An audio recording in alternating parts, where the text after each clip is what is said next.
उज्जैन में 66वें अखिल भारतीय कालिदास समारोह का शुभारंभ उपराष्ट्रपति जगदीश धनखड़ ने किया। उन्होंने अलग अलग क्षेत्रों में लोगों को राष्ट्रीय अलंकरण सम्मान प्रदान किए। इसके बाद में समारोह में संबोधित करने पहुंचे। उन्होंने जय महाकाल से भाषण की शुरुआत की। उन्होंने कहा, भारत जैसा कोई दूसरा देश नहीं है जहां ऐसी सांस्कृतिक विरासत हो।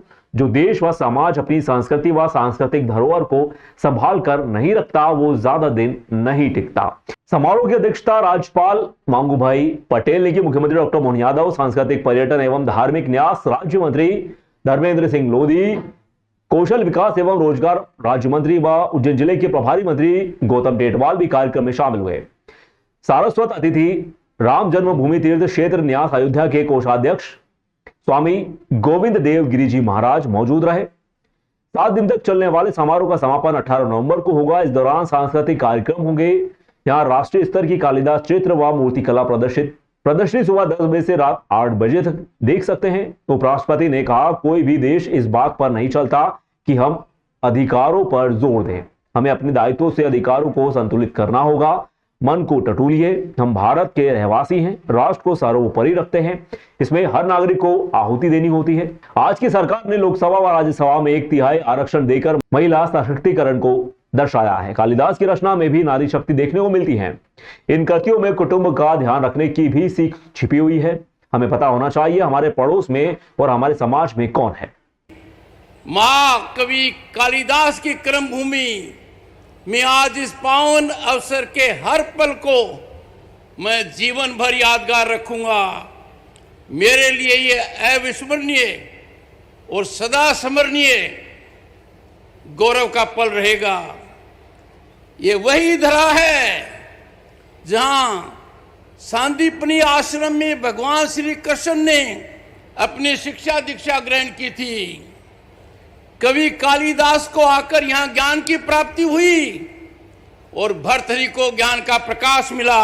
चक्रवर्ती सम्राट विक्रमादित्य के शासन काल में उज्जैन ने दुनिया में न्याय, वैभवशाली संस्कृति, परंपरा और व्यापारिक गतिविधियों के लिए प्रसिद्धि का स्थान प्राप्त किया। सम्राट विक्रमादित्य की इस नगरी में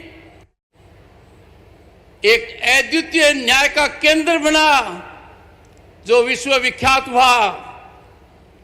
उसी काल में कवि रत्न थे कालिदास जी।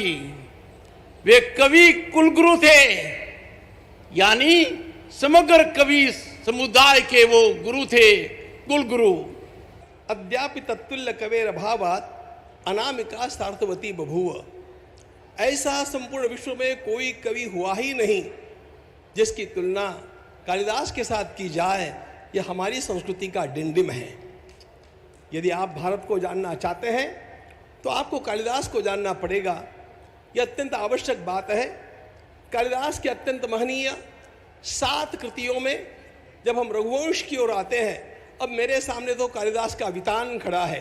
महाकाल की धरती, सम्राट विक्रमादित्य की नगरी, हर काल हर युग में जिसका सदैव अस्तित्व रहा, ऐसी पवन पवित्र अवंतिका नगरी में हमारे भारत सरकार के यशस्वी महामहिम उपराष्ट्रपति श्रीमान धनखड़ साहब हमारे बीच पधारे हैं। मैं दोनों हाथ जोड़ के आपका वंदन करता हूँ, अभिनंदन करता हूँ। हमारे इस धरा पर